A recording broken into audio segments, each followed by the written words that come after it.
Bien, bienvenidos a la clase de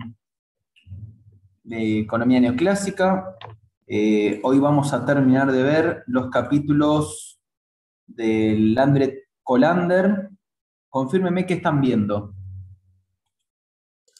Se ve, profe, se ve todo. Ahí está, bien. Entonces, hoy nos quedaba hacer capítulo 10 y capítulo 11. Ahí habían aparecido algunas preguntas. Les propuse que las planteen directamente en el foro, ¿sí? Así empezamos a aprovechar esa herramienta que está buena. Vamos a ver dos autores, dos autores que vendrían a ser como los padres de la escuela neoclásica. Uno es el amigo Marshall, ¿sí? En realidad podrían ser tres, porque en el capítulo 11 vamos a hablar un poquito de Pareto, muy poquitito, y un poco más de Walras. El capítulo 11 en realidad habla de Walras y después habla de Pareto. Eh, pero vendrían a ser como los dos padres, Marshall y Walras. ¿Está bien? Después vamos a ver cómo se diferencian algunas particularidades y nada más. Pero, bueno, arranquemos. Realmente, la presentación de Marshall va a ser muy, muy rápida. Me parece que van a poder sacar mucho más jugo ustedes cuando lo vayan leyendo. Recuerden que esto es una introducción, porque después cuando empecemos, bueno, en realidad con Diego ya vieron teoría del consumidor, está en teoría del productor, ¿no? Confírmenme, está en el capítulo 3 ya. Sí, profe.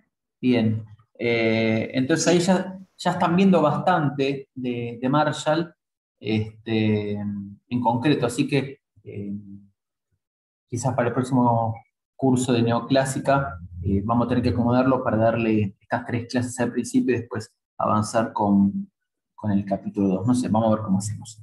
Bien, acá vamos a decir que Marshall desarrolló un marco analítico que sigue siendo hoy la base estructural de la teoría económica que se enseña actualmente en los cursos de teoría económica y una gran parte de la política económica.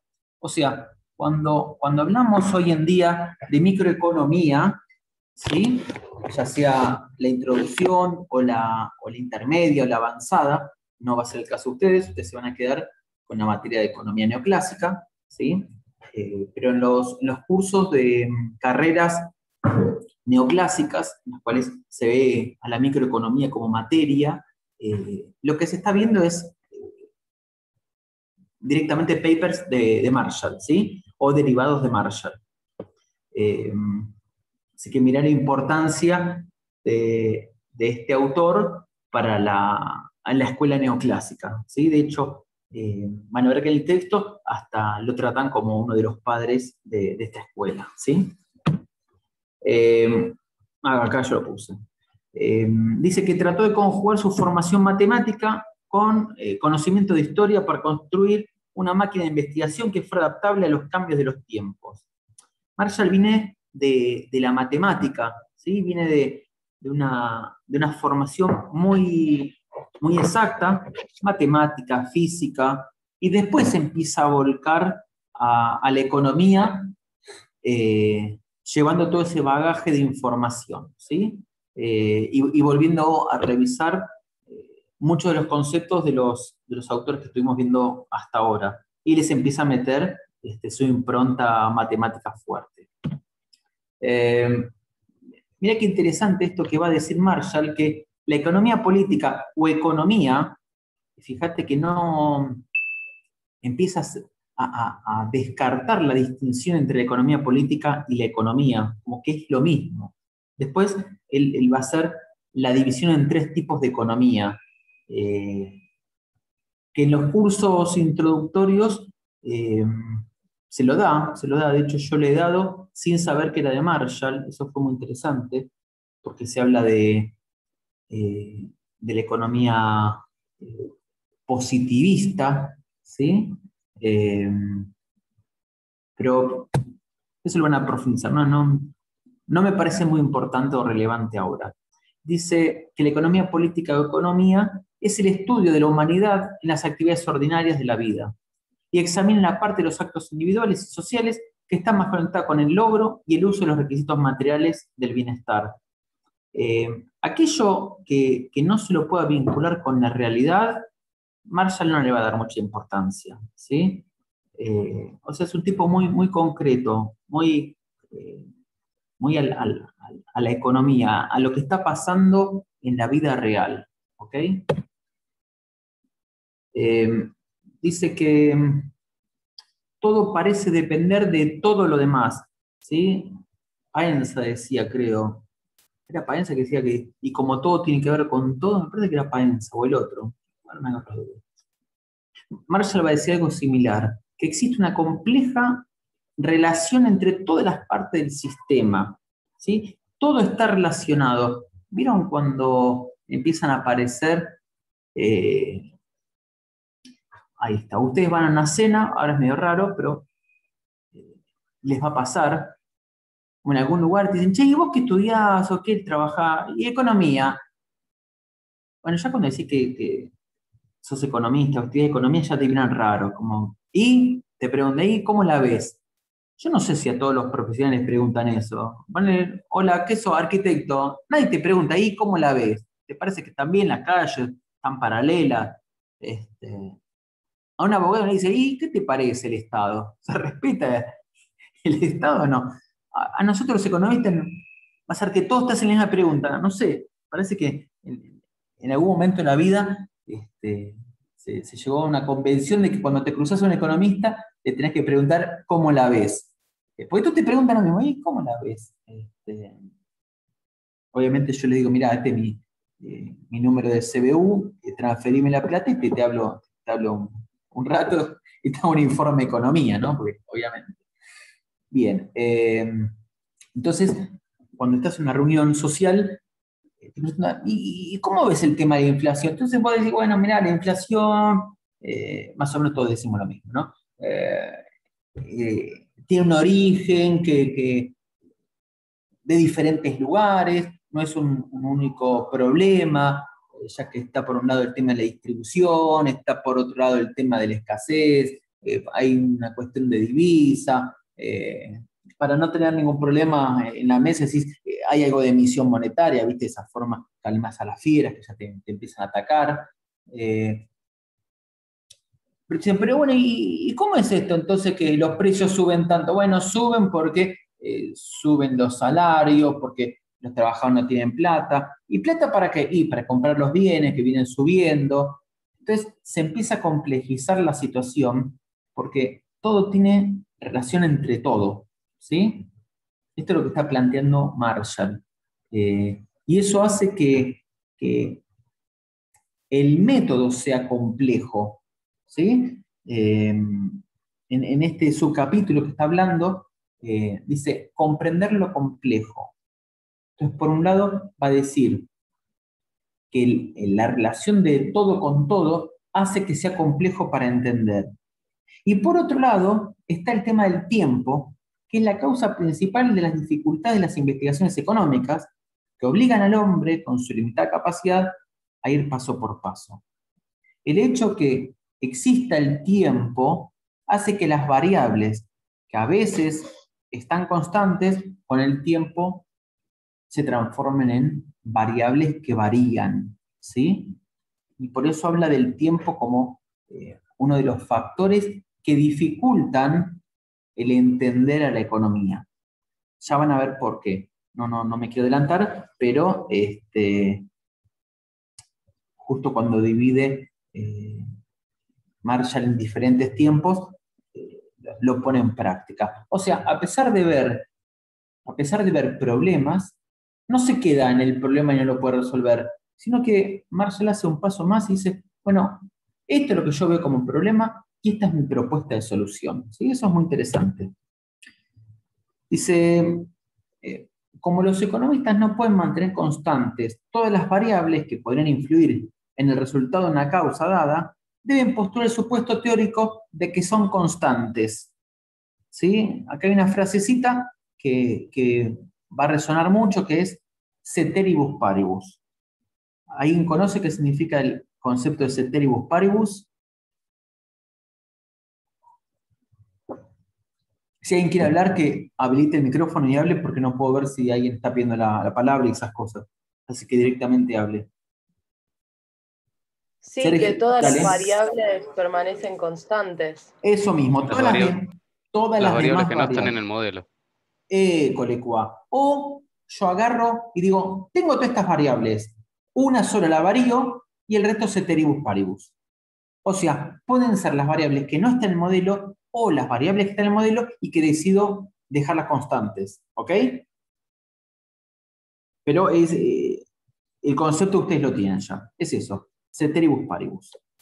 Entonces, fíjate cómo empieza a este problemita del todo que tiene que ver con todo. Bueno, dejamos todo constante y vemos qué pasa cuando variamos una sola. Y esto ya es interesante como un método para poder investigar.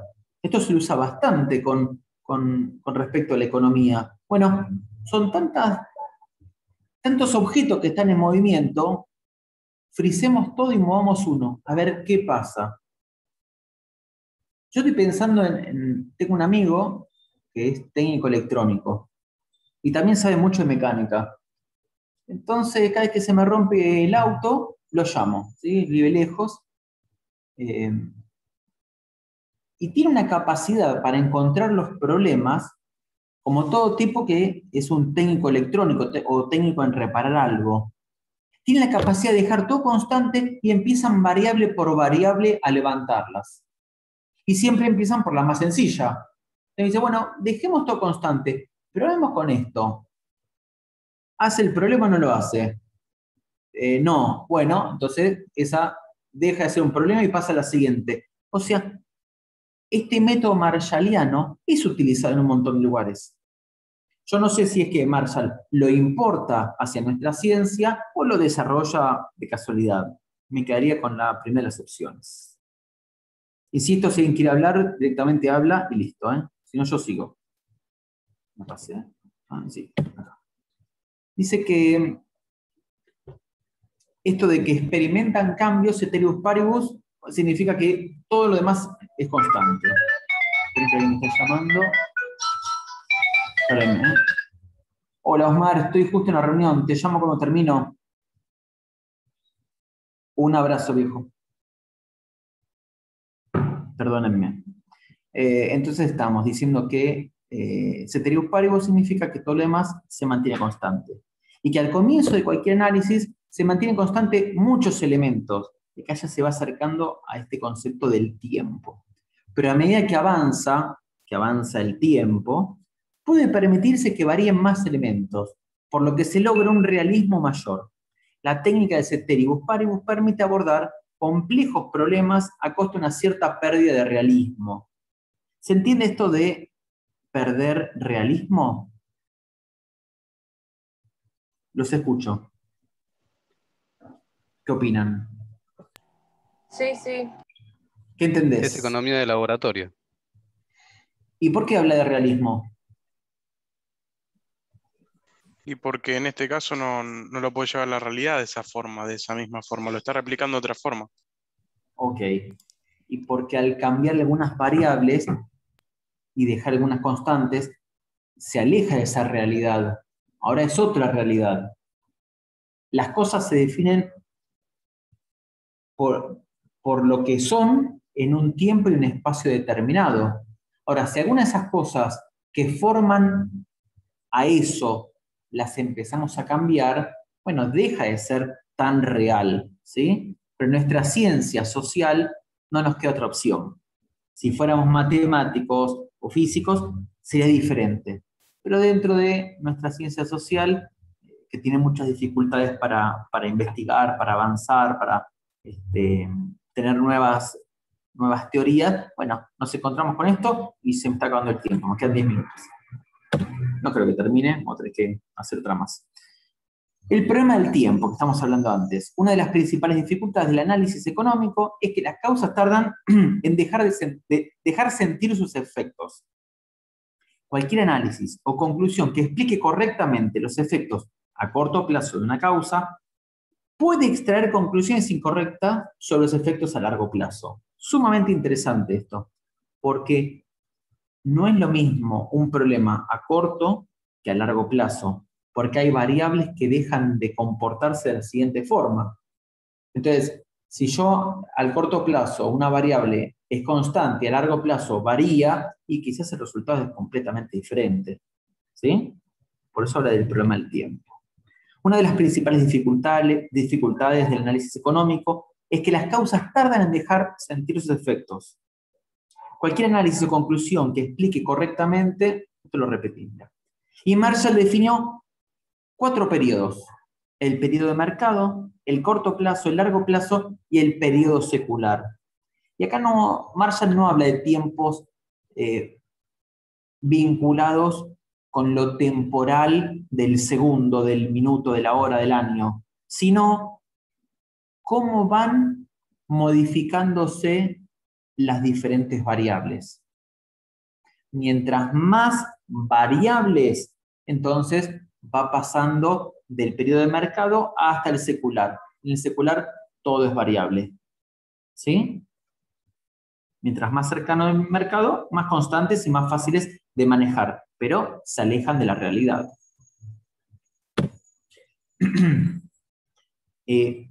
Marshall va a hablar acerca de la elasticidad.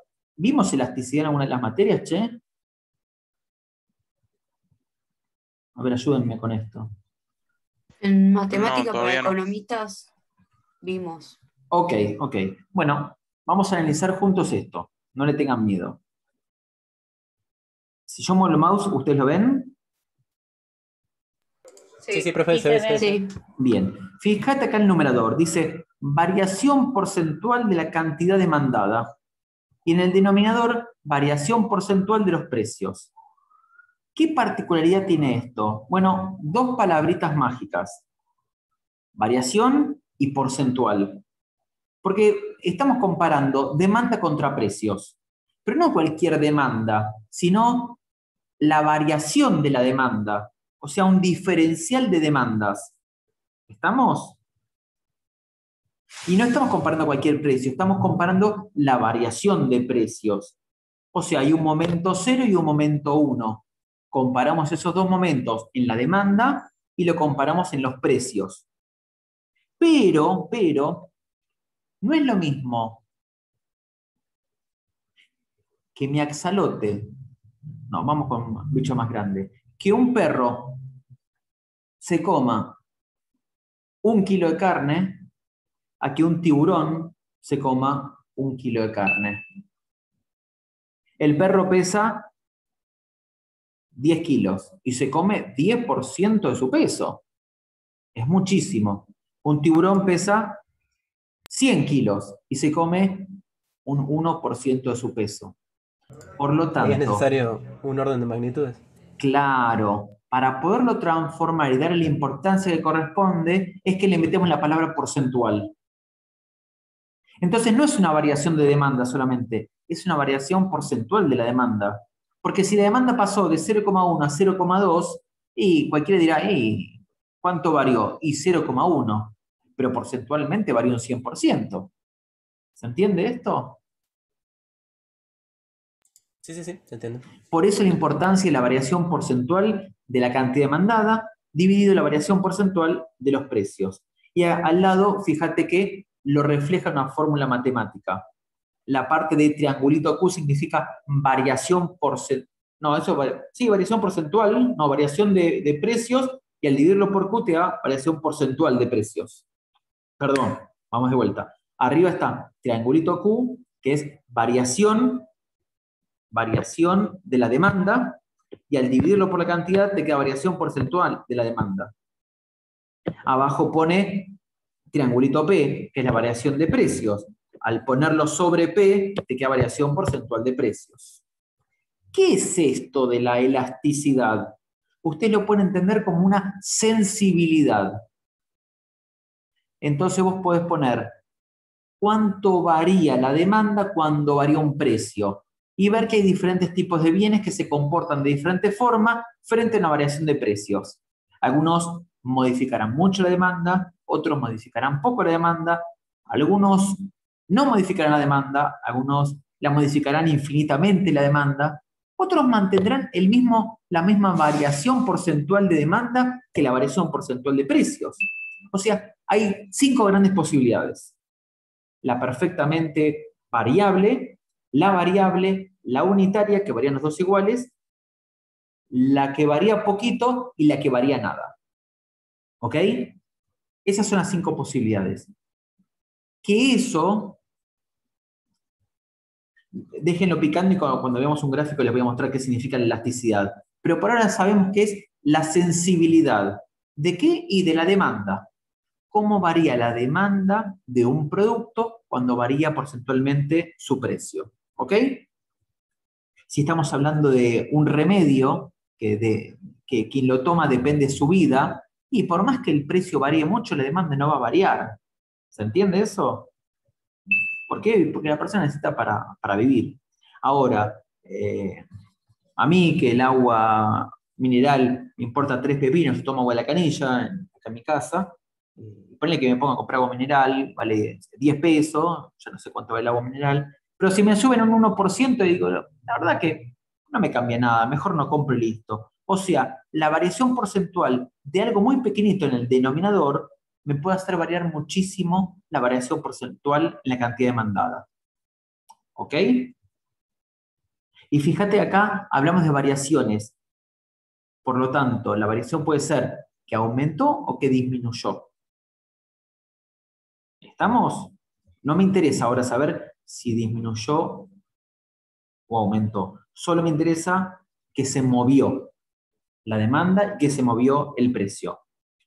¿Se entiende eso? Sí, profe. Se entiende, se entiende. Avanzo. Entonces, según la Este relación... concepto sí. de elasticidad, pregunta. No, entonces el concepto de elasticidad lo introdujo Marshall. Es una herramienta ¿No se que había hablado nunca de esto?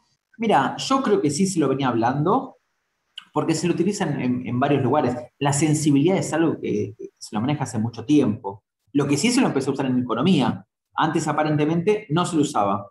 ¿Pero por qué? Porque es una herramienta muy microeconómica. ¿Sí? Es muy microeconómica el tema de la elasticidad. Estás viendo qué está pasando al milímetro. En términos marshallianos, al pequeño tiempo. Haces que varíe el tiempo muy poquito y te va variando la elasticidad. ¿Ok? Tal vez lo que pregunta la compañera, profe, es que si Marshall fue el primero en nombrarlo de esa forma, así, tal cual, elasticidad. Yo antes no lo había escuchado, así que muy posiblemente. Muy posiblemente. Según la relación de qué le pasa al bien entre la demanda y el precio, puede ser un bien normal o un bien inferior. ¿Sí? Después vean la definición, pero un bien normal es uno que cuando baja el precio, baja la demanda,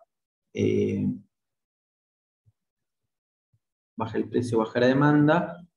El bien inferior es al revés, baja el precio, sube la demanda, ¿sí?